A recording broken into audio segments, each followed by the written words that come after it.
Peace, family. Y'all know who it is. It's Dr. Bakari K. Lumumba of LumumbaSpeaks.com. Back with another great show where we're going to be honoring the Vodou Meeting at Bois Caïman. So once again, family, back once again in conjunction with, of course, the Bequaline Network, the Pan-African Social Media Extraordinaire, and the home of African-centered news and information. You're watching LumumbaSpeaks.com here on YouTube, and we're back with another show. Our groundbreaking series, Lessons from History, honoring the moral obligation to remember. Wars, uprising, revolts, and rebellions. This series, as you know, is dedicated to honoring the moral obligation to remember our ancestors who, in the intrepid contravention, of course, of the Ma'afa, displayed a consistent level of valor, faith, heroism, gallantry, spirit, and tenacity that was unseen throughout the known world. And so once again, family, we're here today to honor that on this day, on the night of August 14, 1791, of course, our brothers and sisters in what is now known as Haiti, the sovereign nation of Haiti, where we know Haiti has nominal sovereignty, gathered at Bois Caïman. And there was a ceremony presided over by Vodou Meeting, of course, Hungan, and of course, Cecil Fateman, who was a Mambo. These were, of course, male and female voodoo priest and priestess. And at that ceremony, this was, of course, a religious ritual and a strategic meeting. And the reason why we're doing this, family, is because when we study African resistance, not only during the Ma'afa, what we find is that oftentimes, we find this not only the continent, but even here in the Western world, African people would have social, political, religious meetings. So it wasn't just religious. There was also a political and revolutionary motive to the meetings that were taking place. And of course, this took place August 14th, 1791 in this area nearby, like near La Cap, what is now known as Cap Haitien, in Bois Caïman. So August 14th, 1791, we know a week later, 8 days later, August 22nd, 1791, the Haitian Revolution actually began. And so we want to give thanks to our ancestors, particularly Vodou Meeting, Cecil Fateman, for leading that meeting, right? Having the temerity, right? The gall, the audacity to say that our lives are not meant for enslavement, and we are going to, of course, we are going to fight back. We will not acquiesce. We will fight to the death. And so, family, we want to make sure that we take time to honor, once again, the moral obligation to remember. As you know, we have a groundbreaking series here at Lumumba 6, the Pan-African Leadership Series, where we chronicle, the life, legacy, and of course, the work of great Pan-Africans of the past in order to learn how to make a better world for African people in the future. But in this series, we honor the moral obligation to remember. And so today, we're honoring that voodoo ceremony, that voodoo meeting that took place at Bois Caïman. So once again, family, if you're watching, you can tap in. I'm going to put the link in the description momentarily. The link is in the description. I will put the link in the chat momentarily. Let's have a conversation about honoring, of course, the Vodou Meeting at Bois Caïman. So the link is now in the chat, family, so you can tap in, be part of the conversation. Once again, you do not have to cam up to be part of the convo. And as you know, you can use a pseudonym. I also want to give a shout out to Mr. K. He's been corresponding with me via email, and we're going to do a reaction video to a video that he sent me regarding, of course, the history of Islam in Africa. And so, of course, that'll be very interesting. So we definitely want to give a shout out to Mr. K for continuing to correspond with me via email, but also recommending literature for me to read as well. As we know, we always want to learn and grow and develop and expand our knowledge of who we are in our history. So definitely appreciative to Mr. K. But once again, family, the link is in the description. The link is in the chat. Tap in, family. Let's have a conversation about honoring the moral obligation to remember. Of course, this is Lessons from History, honoring the Vodou Meeting at Bois Caïman. If you do not know, of course, on this day, August 14th, 1791, led by Vodou Meeting, of course, and Cecil Fateman, there was a Vodou Meeting. There was also a revolutionary planning, a strategic meeting where they made a pact to, of course, start the revolution that, of course, led to the sovereign nation of Haiti and the establishment of the first Black Republic in the Western Hemisphere. We also know that the success of the Haitian Revolution showed to African people enslaved throughout the Western world that through armed resistance, they too could be free and, of course, restore their nationhood. So once again, family, the link is in the description. The link is in the chat. Tap in and be part of the conversation. You do not have to come up to be part of the convo, and you can, of course, use a pseudonym. Mr. Sandman, you say it was more of a war cry. What do you mean by that? So hopefully you could tap in. What do you mean by it was more of a war cry rather than a strategic planning meeting? I hope to hear from you there. Mr. Sandman, as you know, college football is around the corner. Your team, Penn State, has been ranked number 2 in the Associated Press poll. But we know that when come November 1st, you're still going to, get ran through by the Ohio State University. So, but once again, tap in if you can. The link is in the description. The link is in the chat. Make sure you're a blessing to the show. Venmo at Bakari Lumumba. Of course, PayPal. Well, not PayPal. I'm sorry, family. Cash App at Lumumba Speaks. And then, of course, you can always hit the super chat whenever you're so inclined to do so. But I was even sharing with one of my colleagues that the significance of the Haitian Revolution is that the Haitian Revolution is what really brought about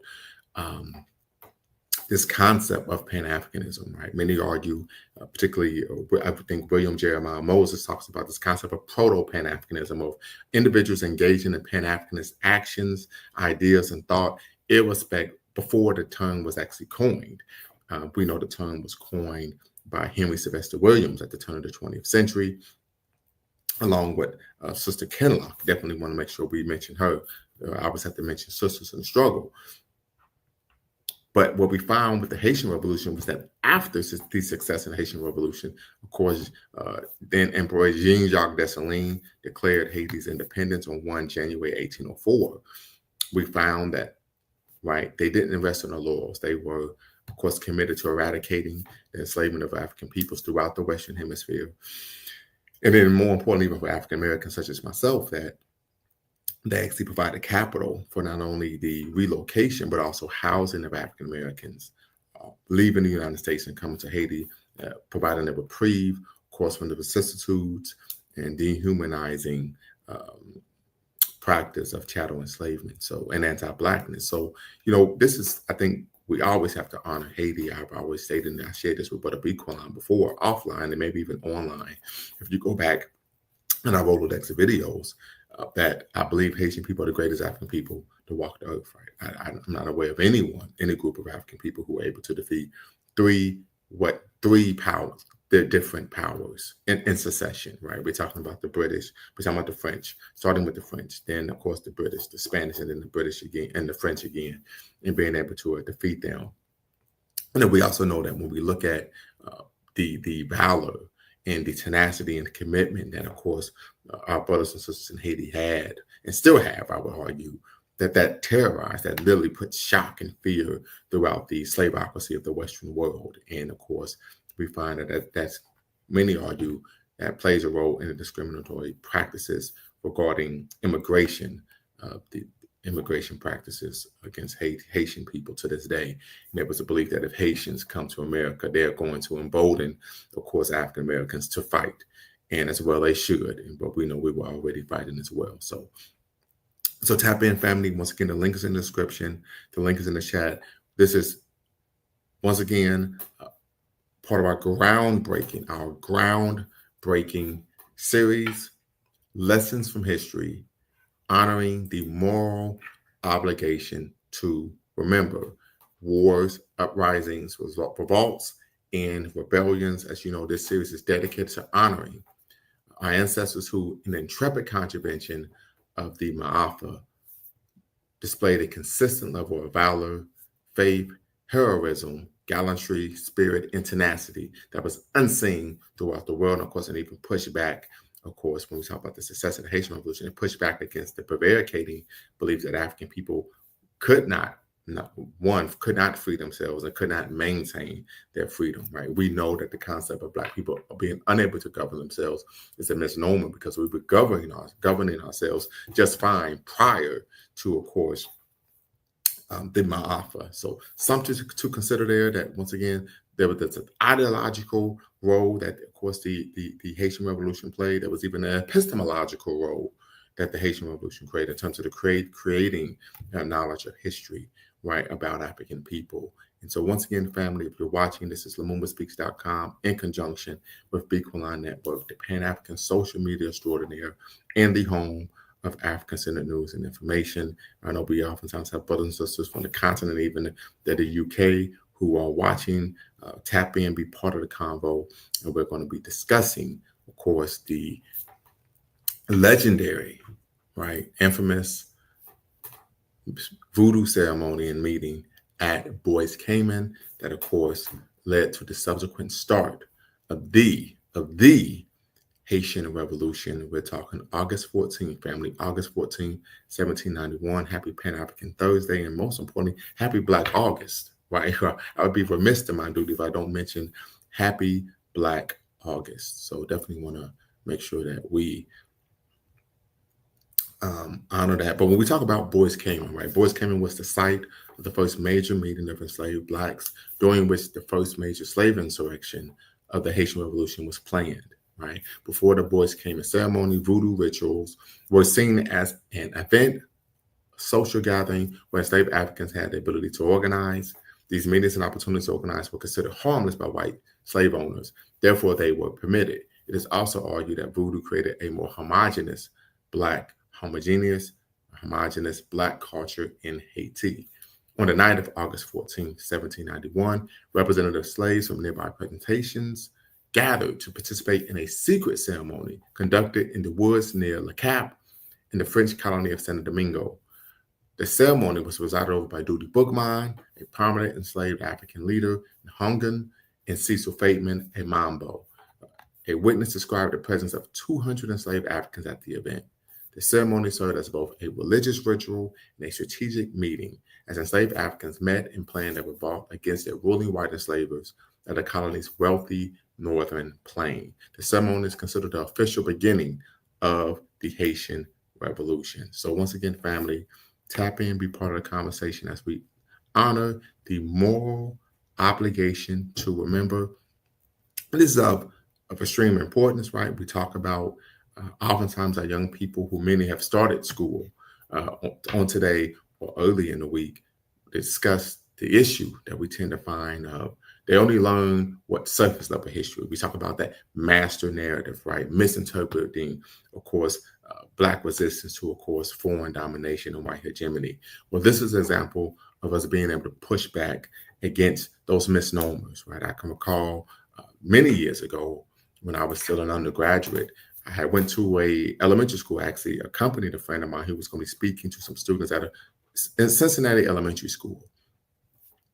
And at the elementary school, young man said, "Why didn't we fight back during slavery?" And I said, "Well, excuse me, we did. Why would you make that claim?" And he says, "Well, why is it that we've never learned about that?" Right. And so oftentimes, the presumption is, well, we didn't do something because it isn't being taught. And of course, this goes back to, of course, the work of Dr. Carter G. Woodson, who many years ago in 1933 wrote his book, Miseducation of the Negro, right? And he argues, I believe on page 150, that one of the issues of miseducation is we're taught about all the contributions and history of other people, but not our own, right? And so we want to make sure that we're not, of course, promoting, right, that misnomer, that miseducation, right, doing that type of psychological harm to African children, irrespective where they're born and raised and reared. And so we want to make sure that we push back against that. And one of the ways we do that, of course,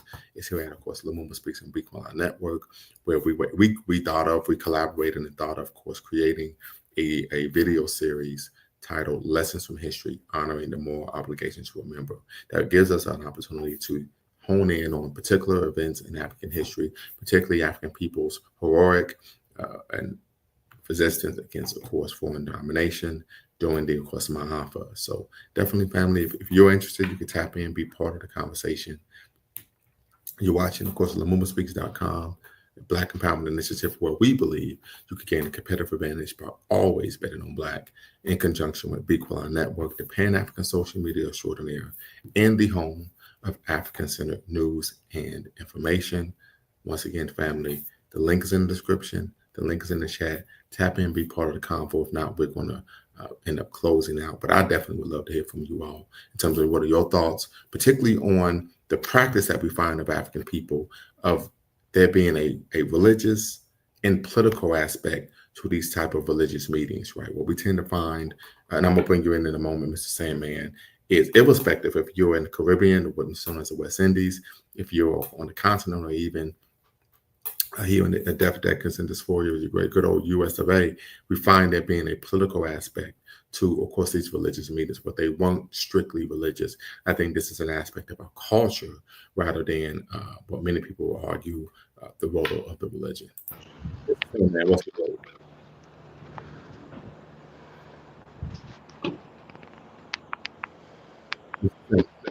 215. Yes, sir. Can you hear me? Yes, sir. I hear you just fine. Oh, okay, great. Yeah. I was reading up on that a little bit prior to calling in, and yeah, one of the things about that issue that struck me kind of interesting, and I thought was kind of a odd conundrum that we're in, or as African Americans, is in traditional voodoo ceremonies. It was common for our ancestors in West Africa to sacrifice an animal, a part of the ritual. Yes. Normally, that would be like a chicken or a goat or something like that. We would Yes. sacrifice it to the gods or whatever. But it looks like in that particular ritual, we were forced to sacrifice a pig. Yes. Yeah. So, and we all know that a pig, I mean, it carries a lot of diseases and bacteria. It's interesting that we got boxed into that dichotomy, whereas though we were forced to uh, consume foul animals and sacrifice a foul animal to the gods, because I don't believe the pig itself is indigenous to the Americas, and even the domesticated pig wasn't indigenous to Africa, to West Africa either. But we did have like warthogs, but we didn't consume warthogs either in West Africa. So I don't know. Maybe that sounds a little petty, but it just seems like an interesting dichotomy, particularly since our the roots of our culture prior to us being brought over the transatlantic slave trade, where we didn't consume those particular animals. How we were forced to sacrifice those particular animals to our gods, so we had to adjust, you know, to that particular form of rituals. Right. And this is what's known as synchronism. Absolutely. Yeah, and Yeah, but then there is a, of course, mixture of traditional African religious beliefs, but of course, Western culture, or Western cultural norms, or Western religious beliefs, was known as synchronism. Absolutely. yes, yeah. So yeah, that was just an interesting concept. Also, it was also important for us to have to what was I going to say? Oh, I'm sorry. I almost forgot. Almost forgot a second.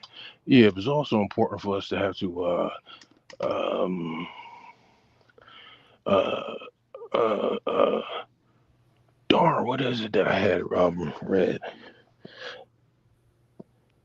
Oh yeah. A lot of our ancestors in West Africa were of Islamic faith as well. I mean, due to a lot of the Arabic crusades that happened in West Africa too. So I believe the kingdom of Mansa Musa, they were more Islamic faith, and they didn't consume a pig as well. So it kind of went against some of our more recent traditions as well, not to consume the pig as well. And Well, what we find and you're talking about the Mali Empire, is that in that society, the elites, of course, were Islamic, but we do know that the Constitution of the Mali Empire was secular. Okay, right, yeah, yeah. Because Mansa Musa did do a pilgrimage to Egypt, and at the time, Egypt Well, was to Mecca, already to Mecca. or to Mecca, but he didn't stop in Egypt. As I mean, it was on the way, yeah, but the yeah, pilgrimage was to Mecca. yeah, and at the time, Mecca was well, Mecca is Islamic place, right? Yeah, Yeah, that's well, the Mecca is yeah. where you have to go to do the Hajj. Yeah. I was thinking about Israel. My bad. Yeah, I know they're in the same area, but I was thinking about where Jesus was, as opposed to where Muhammad was. Okay, yeah. So that was interesting, and yeah, it's interesting that we were forced to have to utilize that as a war cry to help sacrifice those animals to our ancestors. So So when you say war cry, what do you mean by that? mm, when I say war cry, I mean that they probably thought that it was some type of supernatural um, um, abilities that were getting given to them through the ancestors that allowed them to fight that war. But of course, why would our ancestors, if it is something supernatural from from in the afterlife, come to help us if we're sacrificing a foul animal like a pig? Of Well, course. I would say this. I think you're speculating, right? And the reason why I'm saying that is because I've read up on this, and I'm gonna try to pull up the PDF of Cyril James's text, right, where they discuss this very issue. So give me 1 second. Let me see if I can find this. All right. Yes. So no, that was not the case. They were not. There was not a belief that there would be a supernatural abilities given to them to defeat the enslavers. And I'm trying to see if I can find this particular text. No, this is not it. No, that's not the case. Lord have mercy. Because I actually have the actual print book at home. So I'm trying to see, yeah, if I can pull this up here. Yeah, I just found it. Give me 1 second. I can even share my screen. But no, that was not the case. Where I think one of the things this shows is the adaptive vitality of African people, right? When we talk about their ability to adapt. Okay, here we go. So I have it here. I'm going to share my screen because I even share this with my students when we cover this in my African American history class about the significance of the Haitian Revolution. So here, as you can see here, Yeah, I'm here. okay. Wow, okay, there we go. So this is on page 87 of C.L.R. James's text, Black Jacobins, to Toussaint Louverture and the Santo Domingo Revolution. So on the night of the 22nd, a tropical storm raged with lightning and gusts of wind and heavy showers of rain. Let me see if I can increase this so you all can see. I don't think I can. Heavy showers of rain. Carrying torches to light their way, the leaders of the revolt met in an open space in the thick forest of the Moraine Rouge, a mountain overlooking Le Cap. Their bookmind gave the last instructions, and after voodoo incantations and the sucking of the blood of a stuck pig, he stimulated his followers by a prayer spoken in Creole. Which, like so much spoken on such occasions, has remained. The God who created the sun, which gives us light, who rouses the waves and rules the storm. Though hidden in the clouds, he watches us. He sees all that the white man does. The God of the white man inspires him with crime, but our God calls upon us to do good works. Our God, who is good to us, orders us to avenge our wrongs. He would direct our arms and aid us. Throw away the symbol of the God of the whites, who has so often caused us to weep, and listen to the voice of liberty, which speaks in the hearts of us all. The symbol of the God of the whites was the cross, which as Catholics they wore around their necks.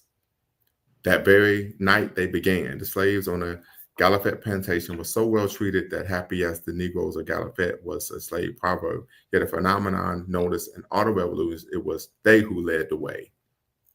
Right. So as we see, they made it prayer, but there was not. I hope.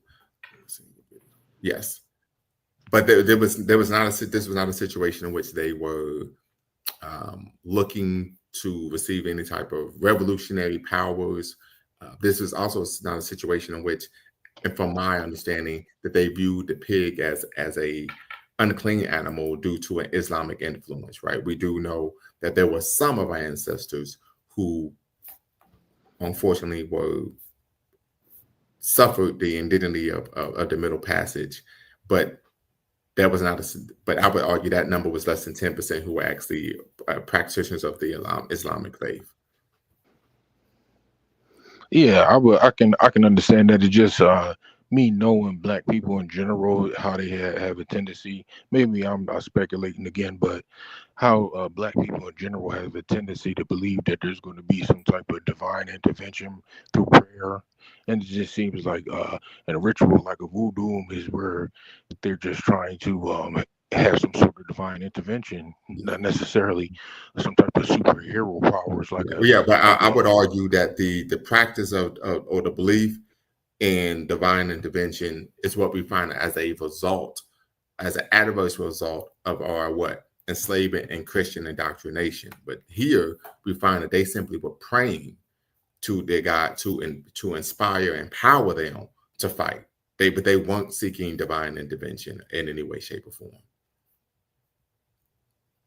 Yeah, it's hard to substantiate that 200%, being that we weren't there with them to really feel the vibe.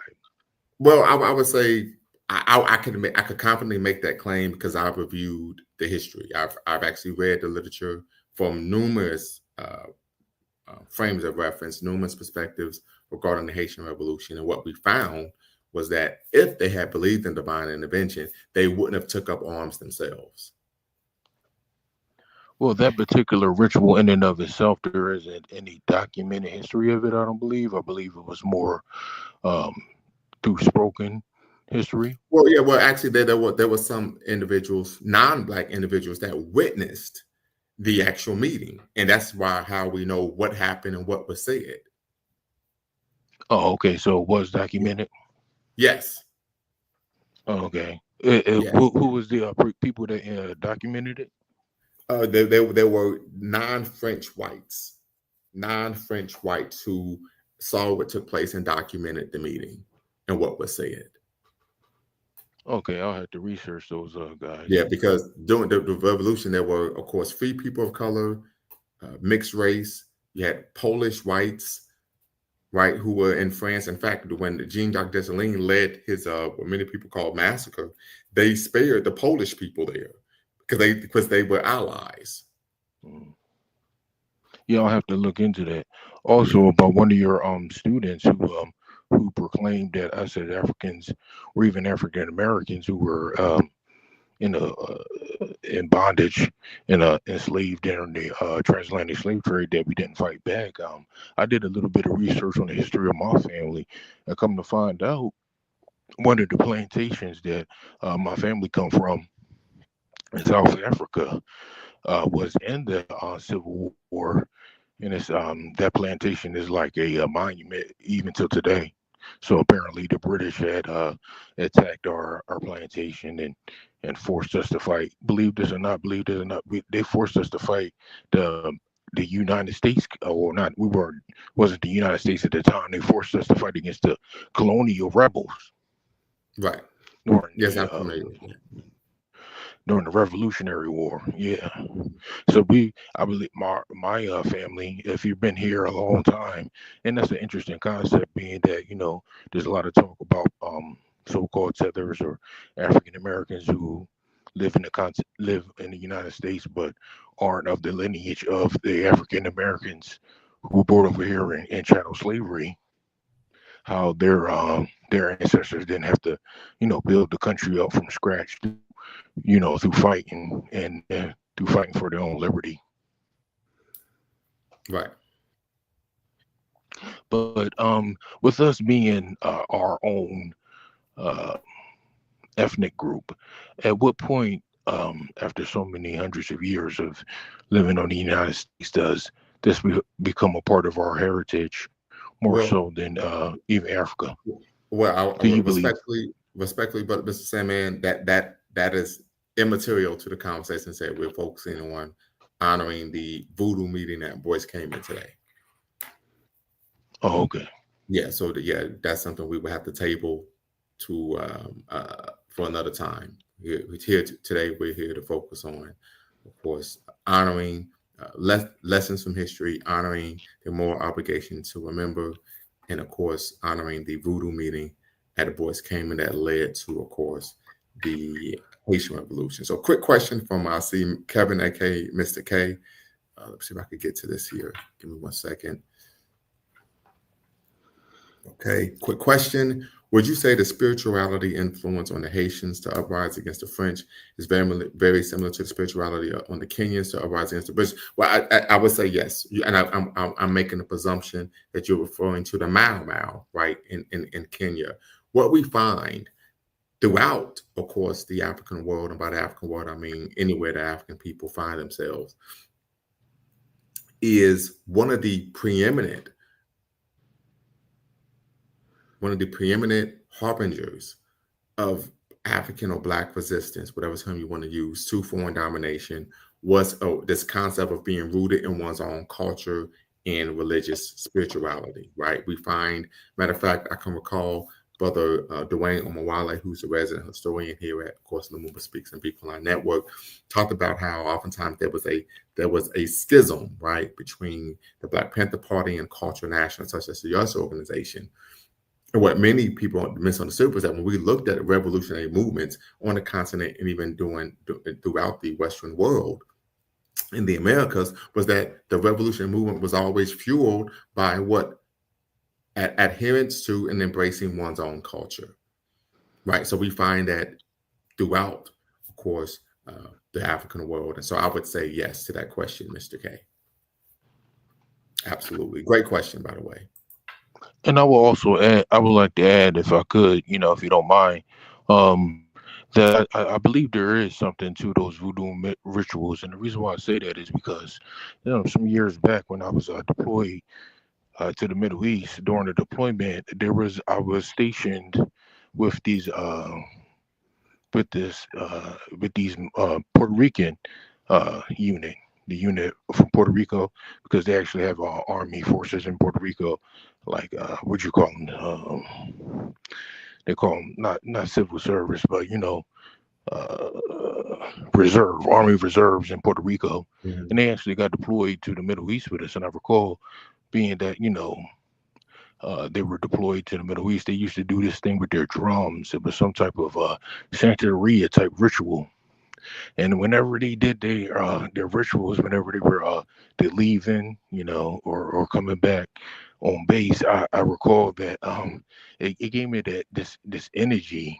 I can almost feel it, like this energy that comes from them banging on the drums and the chants they were making. But other people, they would get frightened from the chants. I don't know why, but it just seemed like, there is some type of spiritual incantations involved in it. I think you just have to be inside of one of those rituals to understand what they're feeling. Okay.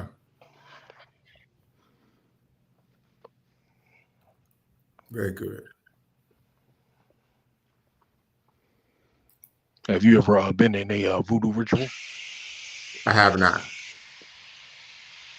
I have not. Unfortunately, no, I have not. How about you, Mr. K? Matter of fact, Mr. K, how about you tap in and be part of the conversation? We'd love for you to come join us. I'm quite sure you have a bevy of knowledge regarding, of course, the Haitian Revolution and, of course, the meeting at, of course, Bois Caïman. So once again, family, if you're watching, make sure you hit the subscribe and like button. Thumbs up, thumbs up, thumbs up. Of course, the link is in the description.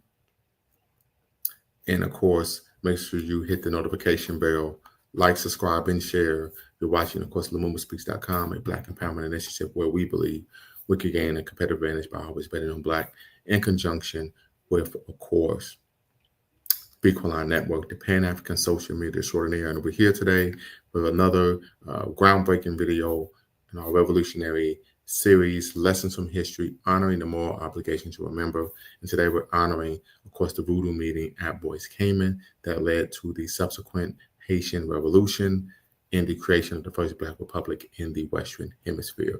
As many people argue, they call, of course, the brothers and sisters in Haiti during the 19th century the Avengers of the New World. And we want to make sure that we avenge the reputation of our brothers and sisters from Haiti, who we know, irrespective of where they go, they're spoken of in a negative light because of what they were able to accomplish. As I stated, and I stated this when I was defending my dissertation, when I began my dissertation defense.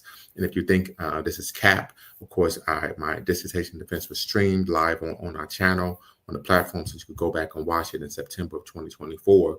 But when I began my dissertation defense, I stated that before I began, I have to say with all the courage that my soul can muster, that the animus, of course, against Haitian people is not based on what they allegedly eat, but who they beat 220 plus years ago. And so I always will have a tremendous respect for our Haitian brothers and sisters, and I always look to repay and reciprocate the benignity that they provided for us. Many people are unaware that after, of course, Haiti was able to declare their independence and become we were now known and called, at least at one point, a sovereign nation, that numerous presidential administrations provided funding for the relocation and housing of African Americans in Haiti, in Port-au-Prince. To be in particular, Bishop James C. Holly, for example, sent, along with a contingent of thousands of African Americans, resettled in Port-au-Prince, Haiti. So we definitely want to make sure that we're giving honor, respect, and appreciation to our brothers and sisters in Haiti.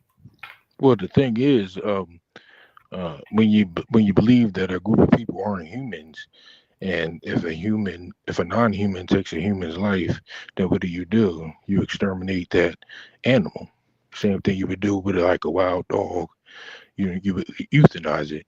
So that's the issue. Is like the Africans in Haiti that fought for their rights, they weren't considered human, so they felt the right to exterminate them, so to speak, kind of like a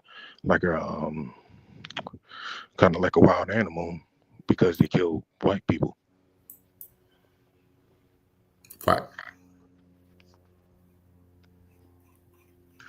I had to head back into the gig, but it was great talking to you, Doctor. No problem. Absolutely. Appreciate you, brother. Well, family, and I'm going to check out those books by Dr. Plummer on Haiti as well.